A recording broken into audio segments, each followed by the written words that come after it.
क्या बदला? तो कुछ नहीं। 2021 में जो आपके साथ हुआ वही आज साहिल के साथ, कभी सिद्धार्थ, कभी आलोक, कभी साहिल, नाम बदल रहे हैं। और ये अंडर एज ड्राइविंग तो इतना बड़ा मतलब वायरस है, ये तो क्या खत्म कुछ नहीं हो रहा है। तो सब वो मिल गई जमानत, एग्जाम है, बच्चा बाहर आ गया और पिता भी कह रहे हैं कि क्या गलती नहीं है। जी मैम। 2021 नहीं, 2020, जी 23 2020। अगस्त 2020। जी मैम। 5 साल हो गए हैं, कुछ भी नहीं बदला, कुछ भी नहीं बदला।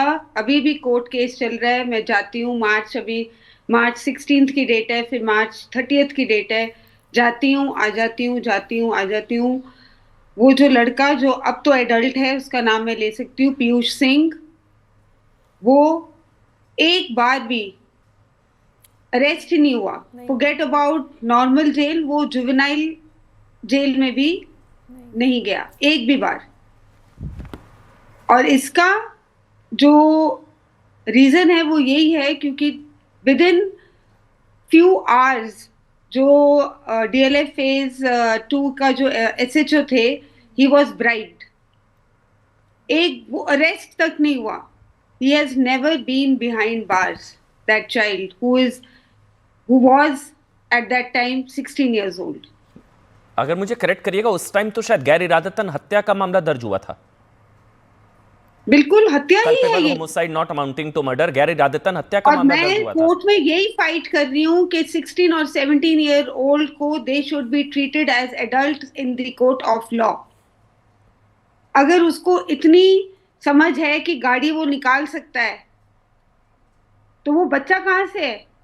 जहां से वो गाड़ी लेके गया cyber hub, from his start point till cyber hub, it is 17 kilometres. और उनके पेरेंट्स को भी कुछ नहीं, कोई सजा वगैरह कुछ नहीं? कुछ नहीं, nothing, nothing at all. Seema Kushwaha lawyer हैं। सीमा जी, क्या आप, कानून जो कहता है वो ठीक है, लेकिन इन लोगों को ये नाबालिग वाला डिस्काउंट मिलना चाहिए जो सीरियल ऑफेंडर्स हैं, रिपीट ऑफेंडर्स हैं, मैं उनकी बात कर रहा हूं। जैसे इस केस में 13 चालान 9 ओवर स्पीडिंग के पहले से माँ बाप जो है ये सब कर रहे हैं। ये क्या कानून क्या कहता है और कैसे इतनी आसानी से बचकर निकल जाते हैं? सीमा जी। देखिए, डेफिनेटली इनको बिल्कुल भी रिलीफ नहीं, इवन की जुवेनाइल वाला तो बिल्कुल भी इनको रिलीफ नहीं मिलना चाहिए। लॉ क्लियर है। 2016 में जब जुवेनाइल जस्टिस एक्ट में अमेंडमेंट हुआ तो ये कहा गया कि हीनियस क्राइम में जो एबव 16 है, अंडर 18 है, एज ए अडल्ट उनको ट्रीट किया जाएगा।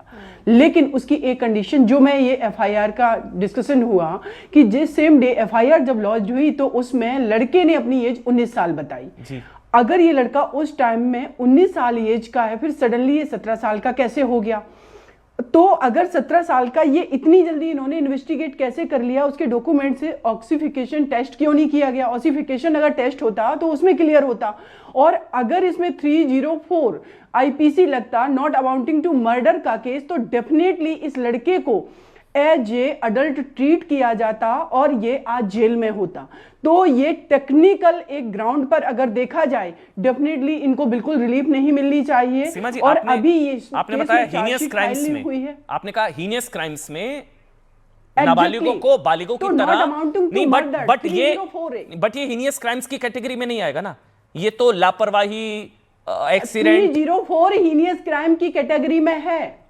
304 आईपीसी हीनियस क्राइम की कैटेगरी में है, जिसमें कि एक्यूज्ड को ये नॉलेज होती है कि वो जो एक्ट कर रहा है उससे किसी की डेथ हो सकती है, इस नॉलेज में है। तो 304 इसमें हीनियस क्राइम की कैटेगरी में ये आता है। मैं और अगर वो माइनर हो तो 2023 में जो मेका जी ने भी बताया, अगर वो माइनर है और उस पर माइनर हो, नहीं एक सेकेंड, हाँ। देखिए मैं वही बात, उसी बात पर आ रही हूं। अगर वो माइनर है तो 2016 में जो जुवेनाइल एक्ट में अमेंडमेंट किया गया सेक्शन 15 में, कि अगर वो एबव 16 है, अंडर 18 है, ठीक है, और हीनियस क्राइम कर रहा तो एज ए जुवेनाइल उसको ट्रीट नहीं किया जाएगा, एज ए माइनर ट्रीट नहीं किया जाएगा। हीनियस क्राइम की डेफिनेशन क्या है? अगर ये आ रहा है मैटर, मैं मुझे जानकारी कम है कानून की, उस हीनियस क्राइम्स की डेफिनेशन क्या है? हीनियस में रेप आएगा, गैंग रेप या एक्सीडेंट? आप समझ रहे हैं डिफरेंस? ये एक्सीडेंट नहीं है। देखिए, दो चीजों को हम मिक्स नहीं कर सकते। एक्सीडेंट का इसमें सेक्शन 304A लगा है, राइट? तो ये एक्सीडेंट बना है, राइट लेकिन अगर इसमें 304 सेक्शन आईपीसी लगता तो डेफिनेटली ये not amounting to murder, culpable homicide का केस होता। कल्पेबल होमिसाइड का केस में ये हीनियस क्राइम है। जब ये हीनियस क्राइम है तो ये लड़का भले ही 17 साल का है, उसके बावजूद भी एज ए अडल्ट इसको ट्रीट किया जाता है। इसको प्रॉपर ट्रायल में आता। जो आपके हस्बैंड के साथ हुआ उस केस में जो माइनर आरोपी थे उन पर यही culpable homicide not amounting to murder, गैर इरादतन हत्या का केस दर्ज हुआ था। हाँ जी। फिर भी वो छूट गए, वो बाहर हैं। फिर भी वो बाहर हैं। और मैं ये जो आप बार बार बोल रहे हैं ना, ये एक हीनियस क्राइम ही है, ये एक्सीडेंट नहीं है। It is not a human error. एक ह्यूमन एरर कि आपने सारी प्रिकॉशंस ली और गलती हो गई। ठीक करेंगे आप एक कमरे से दूसरे कमरे में ट्रे ऑफ ग्लास एक और चीज मैं क्लियर करना चाहती हूँ इनको, मैम को भी मैं। मैम एक मिनट, हाँ सीमा जी एक मिनट, लेटर कंप्लीट। मीका जी आप बोलिए, फिर सीमा जी आ रहा हूँ, रिचा आपके पास आ रहा हूँ, योगिता जी आ रहा हूँ। I am saying this is not a human error.